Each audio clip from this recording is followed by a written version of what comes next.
네, 안녕하세요. 테슬라 투자로 은퇴하기 아트라움TV입니다. 저번 주에 큰 반등을 보여주었던 나스닥 증시와 테슬라 주가였는데요. 아직도 한 방 정도 더 남은 것 같습니다. 좀 뭐 급락이 나올 수도 있을 것 같아요. 자, 7월 테슬라는 잘 버틸 수 있을지 한번 오늘 알아보도록 하겠고요.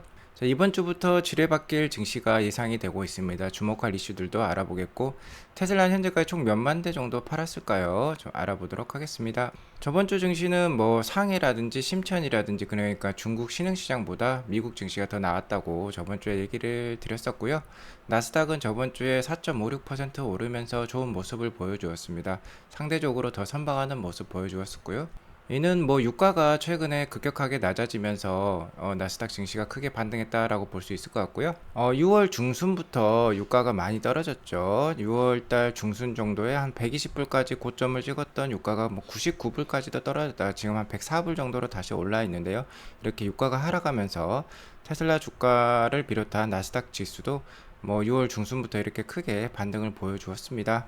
즉 그러니까 실제 유가 하락이 증시 상승에 큰 도움을 주고 있는 상황이 맞습니다. 자, 이런 상황에서 7월 달에 앞으로 시장에 영향을 줄 이슈들을 한번 살펴보도록 하겠습니다. 첫 번째로 이번 주 수요일부터 이번 주 토요일까지 13일부터 16일까지 바이든이 중동을 순방하게 되어 있는데요. 이는 곧 유가를 잡기 위한 하나의 포석이라고 할 수 있겠죠. 인권보다는 석유를 유가를 추구하고 있다, 유가 하락을 추구하고 있다라고 볼 수 있을 것 같습니다. 이 이유는 11월 8일에 미국 중간 선거가 있는데 미국 중간 선거에서 어쨌든 이기기 위해서 최대한 노력을 하고 있다는 것이죠. 우선 바이든 대통령은 13일부터 16일까지 이스라엘과 사우디를 방문해서 회담을 할 예정이고, 사우디에서는 걸프 협력 이사회에도 참석할 예정이거든요. 걸프 협력 이사회는 사우디 뭐 뿐만 아니라 아랍에미레이트, 쿠웨이트, 바레인, 카타르, 오만 이런 국가들이 다 속해 있기 때문에 뭐 에너지를 꽉 잡고 있는 국가들이라고 할 수 있겠죠. 그래서 그 각국의 수장들을 모두 만날 수 있기 때문에 이곳에 또 참석해서 증산을 아마 요청을 할 것 같습니다. 어쨌든 이를 통해서 유가 하락을 어느 정도 우리가 한번 기대를 해봐도 좋을 것 같고요. 다만 이는 양날의 검이라고 할 수 있는 게, 무하마드 왕세자, 사우디 왕세자는요, 권력을 잡는 기간 동안 상당히 피비린내를 만든 사람이라고 할 수 있겠습니다. 자신의 권력에 반하는 사람들은 뭐 숙청을 하기도 했고요. 특히 사우디 반체제 언론인 자말 까슈쿠지를 자국도 아닌 터키에서의 암살을 행한 배우자로 크게 지목이 되고 있죠. 이러면서 미국과의 관계가 상당히 틀어졌었는데요. 바이든의 지지 배경에는 인권을 옹호하는 민주당 친인권 세력들이 있습니다. 자, 그렇기 때문에 바이든도 여태껏 사우디를 왕따한 수준에 이르르고 있었는데, 이번에 다른 행보를 보인다고 하니까 자신의 지지 세력들로부터 오히려 비판을 받을 수도 있어요. 그렇지만 지금 상황이 상황인지라 유가가 가장 급하다는 것이죠. 인권보다는 석유가 급하다라고 생각을 하고 있기 때문에 이런 행보를 보이고 있다라고 볼 수 있을 것 같고요. 실제로 최악의 인플레이션 상황에 맞닥뜨리면서 지금 지지율이 38%로 급락을 보여주었습니다. 이는 역대 대통령 최저 지지율이라고 합니다. 그렇기 때문에 핵심을 잘 알고 있는 것이죠. 역시 인플레이션을 풀고 경기를 활성화시켜야지 다시 한번 다음 선거를 승리로 이끌 수 있겠다는 바이든의 계산이 있는 것 같습니다. 아무튼 실제 유가 하락이 증시 상승에 도움을 주고 있기 때문에 바이든의 이러한 행보는 뭐 주식 투자자들한테는 뭐 좋은 일이라고 할 수 있겠죠.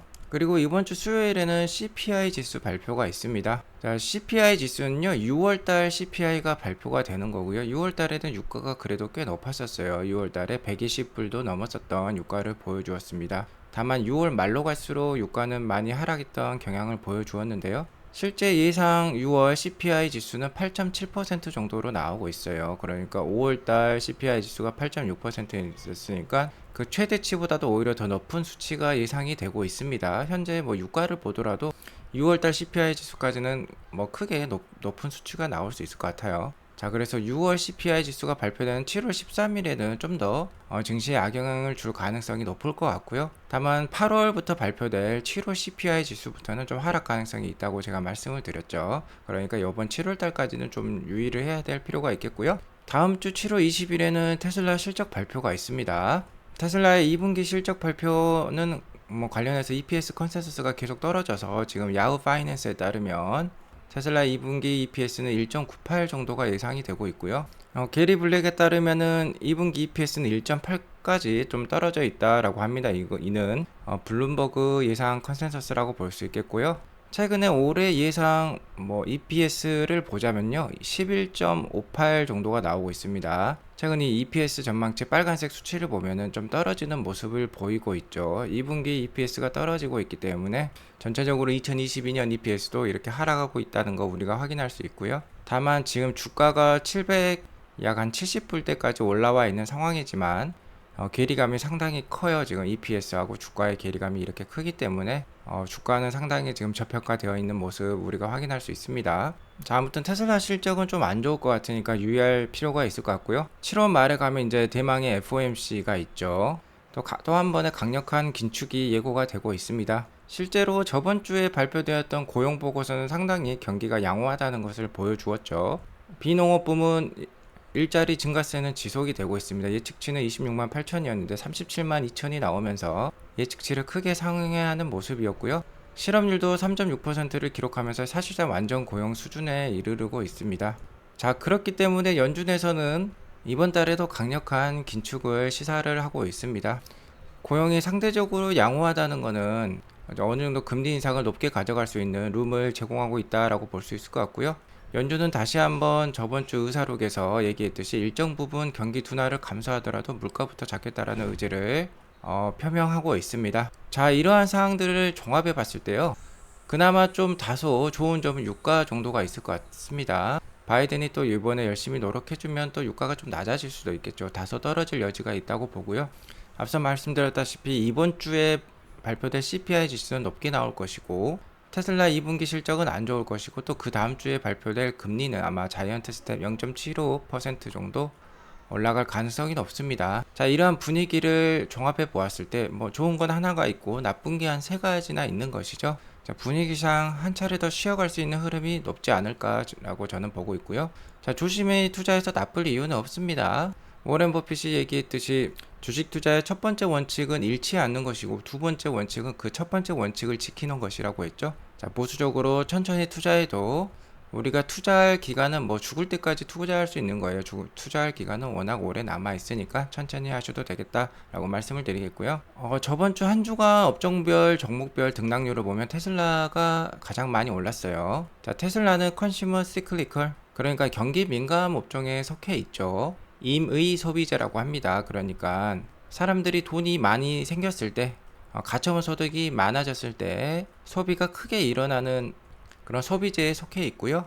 경기 침체 상황에는 이 경기 임의 소비재들은 상당히 큰 폭의 하락을 맞게 됩니다. 경기 침체 상황에서는 이런 쪽에다가 사람들이 소비할 여력이 없어지는 거죠. 자, 테슬라는 경기 민감 업종이 맞고 임의 소비재입니다. 다만 테슬라는 다른 부분이 있죠. 바로 이겁니다. 테슬라는 구조적 성장주라고 할 수 있습니다. 실제로 배터리 EV 침투율은 지금 예상치보다도 상당히 높게 올라가고 있는데요. 신차 판매에서 배터리 EV가 차지하는 비중은 작년에 한 6% 정도 떼었어요. 자, 올해도 이러한 수치는 계속해서 올라가고 있다는 게 여기저기에서 보고가 되고 있습니다. 내연기관차 중심으로 팔고 있는 그 판매량이 상당히 줄어들고 있는데, 테슬라는 계속해서 전년 동기 대비 50%씩 성장을 하고 있고요. 엑슨모빌 CEO 역시 2040년 되면 전 세계 신차 판매가 올 전기차로 이루어질 것이다 라고도 예상을 하고 있죠. 실제로 이번 달 판매 수치에서도 그게 여실히 드러나고 있는데요. 6월달 중국 1위 SUV는 모델 Y였습니다. 2분기에 기가 상하이 봉쇄가 있었죠. 4주년도 쉬었음에도 불구하고 6월달 중국 1위 SUV 판매 1위는 모델 Y였고요. 이는 내연기관을 총 포함했을 때의 수치입니다. 여기 보시면 혼다 CR-V 같은 차량이 보이시죠? 이건 내연기관 차인데요. 중국은 전기차 1위의 글로벌 시장이라고 할 수 있겠고요. 거기에서도 1위, 내연기관차까지 통틀어서 1위를 하고 있는 게 테슬라다라고 보시면 될 것 같습니다. 그러니까 테슬라는 지금 생산만 하면 족족 팔리고 있다라고 볼 수 있을 것 같고요. 중국의 모델 Y 월별 판매량을 보면 들쭉날쭉한 거 알 수 있습니다. 이렇게 들쭉날쭉하다는 거는 생산량이 곧 판매량이라는 뜻이죠. 유럽에서도 이러한 트렌드는 지속이 되고 있습니다. 제2의 전기차 시장은 이제 유럽이라고 볼 수 있겠는데요. 6월까지 테슬라의 누계 판매량은 85,000대 정도 됩니다. 유럽 통틀어서요. 이는 작년이었던 2021년보다 빠른 지금 상승세를 보여주고 있고요. 작년에 테슬라는 유럽에서 약 17만 대를 인도를 했었습니다. 하지만 지금 그 속도가 더 빠르니까요. 아마 올해는 20만 대를 넘어서서 여기까지는 올라갈 것 같습니다. 이러한 대세는 멈출 수 없고요. 이를 위해서 기가 베를린도 열심히 가동을 하고 있고 이번 달에는 한 차례 더 업그레이드를 할 예정에 있다고 합니다. 자, 아마도 테슬라가 2022년 상반기까지 역대로 얼마나 판매되었는지 궁금해 하실 분이 계실 것 같은데요. 테슬라는 2012년부터 모델 S를 판매하기 시작하면서 현재까지요. 누적 290만 대를 글로벌에 보급을 했습니다.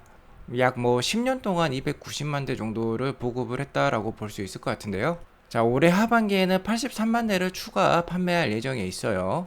그간 10년 동안 290만 대 판매를 했는데 단 6개월 만에 83만 대를 더 판매하는 그런 빠른 성장에 이르렀다는 것입니다. 자, 그러면 올해 하반기가 끝나면 373만 대가 총 글로벌에 보급이 되겠죠.